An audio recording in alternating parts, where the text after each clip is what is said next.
Hey everyone, Simon here, and today I'm going to be talking to you about Vishakha Nakshatra and the nakshatras in general, especially through the lens of the fixed stars. Now, if you don't know, the fixed stars are the inhabitants of the house that is the nakshatra, and it is in fact the fixed star that makes a nakshatra special. So think about it. When you go to Hollywood and you take that bus tour and they all point and say, hey, that's Madonna's house. Are you looking at the house, or are you looking at it because it's Madonna's house, right? It's the star who lives in the house that makes the house what it is, important, who gives it its cachet value. So, for example, the star Spica makes the nakshatra Chitra special because it is a that's a pun. It's a Sanskrit pun because the word chitra, vichitra, means something that's bright, special, and wonderful. So I'm going to be showing you how you can interpret the nakshatras through the use of the fixed stars. Now, if you don't know anything about nakshatras, you're still going to benefit from this because these work whether you're using Western, Vedic, Chinese astrology, doesn't matter. The symbolism holds good. But before I get into that, I want to tell you about my Nakshatra Secrets course. If you haven't taken it yet, why not? Go to nakshatrasecrets.com and you get a little brief description and you can download it there. This is a class where we go into the stuff you're not going to get from books, you're not even going to get from videos. I'm going to try to give you as much as I can here today, but that's the full on. It's 18 hours of instruction, and you get bonuses as well as these amazing handouts. So you get for example, the Nakshatra handout, which goes on and on and on. Look at this.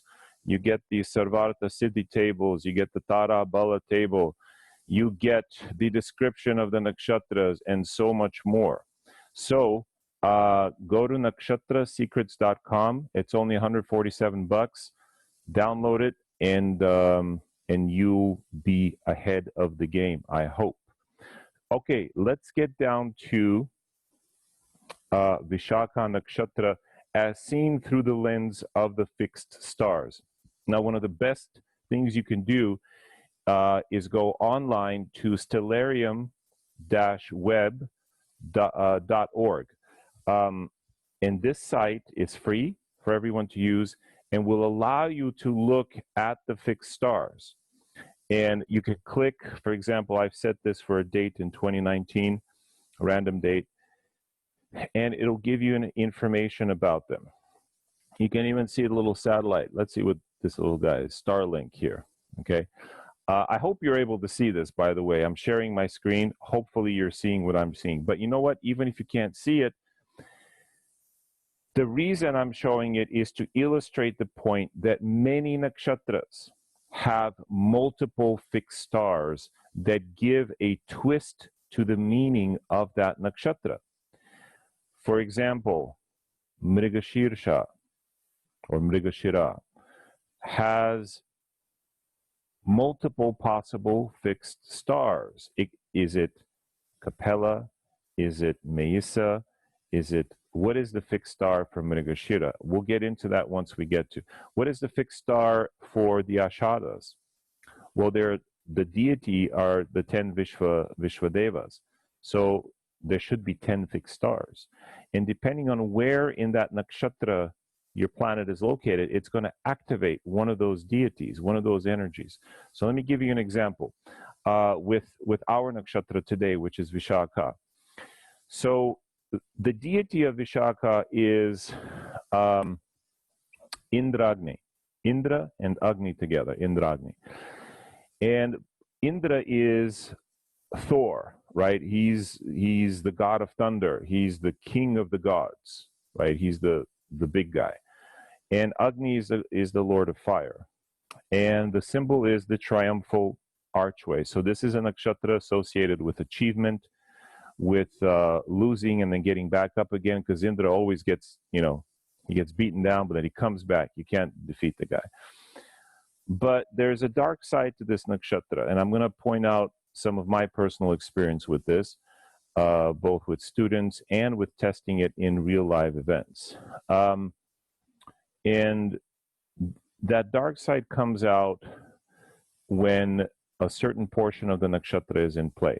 So let me show you the representation here of the scales of Libra. Now, this happens in sidereal Libra, and so Vishakha, which literally means forked or branched. Shakha is a trunk or a branch. V means something that's split, that's special. The prefix V means a lot of things. You have jnanam, vijnanam, right?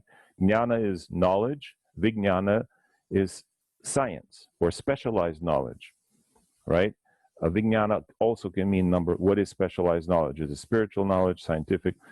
Shesha, Vishesha, so on. So V means something that's split. So Vishakha represents the scales of Libra. And the two stars in Vishakha are, in the modern terminology, Zuban el-Genubi and Zuban Eskemali, okay? And Zuban el-Genubi is at 21 degrees Libra, sidereal. Zuban Eskemali is at about 26. Now you can go to this site called constellationofwords.com, and you can find their longitude in the Western tropical zodiac. So 15 Scorpio translates as 21 degrees Libra. You add 6 and subtract a sign. So this is Zuban el-Genubi at the 21 degrees, and then Zuban el-Skemali here at 19 Scorpio plus 6 is 25, so about 25 and a half degrees. So this one, so which one is Indra and which one is Agni? Okay. Well, I'll tell you since you asked. This one, Zuban el-Skemali, is Indra. Because, and then the other one is Agni. But more important than knowing that is knowing what each one represents. And so each scale here has a different meaning. One scale is the good karma that you have, and therefore the honor, the preferment, the success you will experience in this life because of it. The other scale is where you've been deficient, and the obstacles, the debt, and the hardship you will experience in this life. And so one is the scale of preferment, all your good deeds. One is the scale of hardship. Now, folks, follow me here. What is special about 20 to 21 degrees Libra? Those of you who are very fast probably blurted out, it's the exaltation point of Saturn. And indeed, the exaltation point of Saturn is this star, Zuban el-Genubi, which is the scale that measures what? Your deficiencies.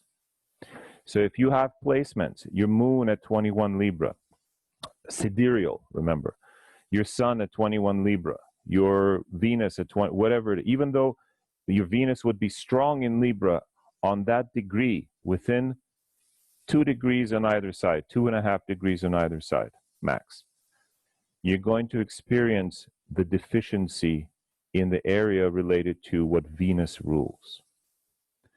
So this is not something you're going to get in most books, because most books will say, oh, Venus is in Libra, it's very happy. Okay, it may be happy, but you're going to experience the want of the scale. So here are some of the themes of Vishakha. Zuban el-Skemali at about 26 degrees. These are the doors that are open to you. This is the triumphal arch that is the symbol, right? But doors that are opened can also be shut in your face. So at 21 degrees, these are the doors that are closed to you. So at 26 degrees, this is the debts that you have already paid. You know, when you've paid off your house, when you've paid off the loan and it feels good, you can walk into the bank like this. But at 21 degrees, you still owe. You walk a little bit stooped. Why? Because it's also Saturn sitting on your shoulder. Have you ever noticed that people who have a prominent Saturn will have a little hump on the back of their neck? They'll either walk a little bit like this. Men, women, young, old, doesn't matter. They'll tend to have a little bit of a hump because they're feeling Saturn's foot on their neck. And I put it to you that people who have planets or an ascendant around this degree, within 2.5 on either side, will feel this debt that is still to be owed. So you've come into this lifetime to pay this debt. It could be through ill health, through money, through dishonor, loss of love, jealousy, ill fame or no fame. You want to be famous, but you're not.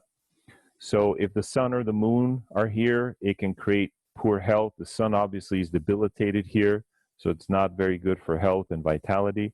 Moon here is not good for your mental health and digestion.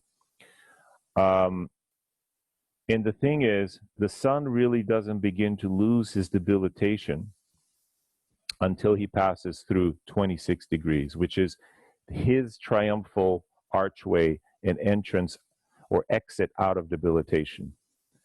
So the sun technically is deeply debilitated at 10 degrees Libra, but he doesn't really come out of that cave until he passes through the triumphal archway of Zuben Eskemali, the scale where the debt has been paid. So which one are you? Are you Indra or Agni? Now, it could be the other way around, by the way. The good one could be Agni. I've appointed them Indra and Agni. So I'm saying they're this, because Indra is the one who has all the honor. He's the head honcho, right? And Agni is the one who gets in trouble because he's always burning things down. And, you know, in the Mahabharata, there are many stories how Agni burns these forests. And when a forest burns, millions of creatures die. And so there's that debt to be paid. But also it's his dharma. So anyway, so back to the 26 degrees, any planet that's conjoined with this star at 26 Libra is going to show you success through the meaning of the planet. So if you have Neptune there, it's good for spirituality, occult things, or being the best pharmacist, right? Because Neptune is also chemistry, creative writing, being a great magician, Neptune things. If it's Venus, well, right, marriage, women in general will benefit you, society, being a social person, there's wealth, and so forth. If the sun is there, it can indicate great fortune. But wait, sun is debilitated. Yes, but now he's passed through the archway, and he's on his way to greater honor. He's paid his debt. So he'll still experience difficulties, but they're transitory. You know, it's like what doesn't kill you makes you stronger. But when it's at 21 degrees, what doesn't kill you makes you depressed. It just makes you angry, or, you know, or ruins you, right? More so. So now, there are some good things to Zuben el Genubi, the 21 degrees. So in sports, I found that when the ascendant or a sensitive point is at 21 Libra, it's very powerful because it's got this harsh energy that makes you want to win, right? It just burns like you want to win. So I found the teams that have this are stronger, actually. I haven't really looked at the 26 degrees. I know that the 21 degrees is when you see it in a game chart. But see, in a game chart, malefics are good, right? Because you want the fighting spirit. So Saturn and Mars are great being in a Kendra. Zuben el Genubi, great. Why? Because it's hard, it's harsh. And so often it's through sports and through harsh things like working out, doing the things you don't want to do, that you pay off that debt that you owe. You have to sweat it out, right? And so malefics are good. So, so the point with Vishakha is that there are two stars, and what your experience of Vishakha will be depends on what planet, let's say it's your moon, which star you are closer to, okay, by longitude. Now, I'm going to take you back to the stellarium. Hopefully, you can see this. Notice that Mercury here is right on top of Zuben el-Genubi, okay? If you can't see this, basically the planet Mercury is like this. This is the star Zuben el-Genubi at 21 Libra, and Mercury is right here. So clearly, it's under its influence.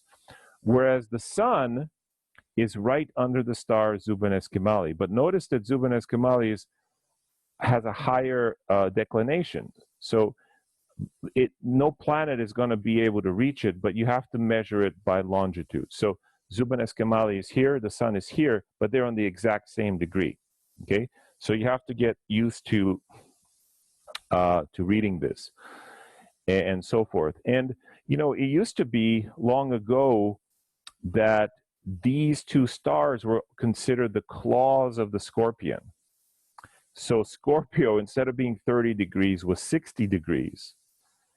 But one claw is the claw that grabbed you to make love to you. And one claw is the one that grabs you to eat you.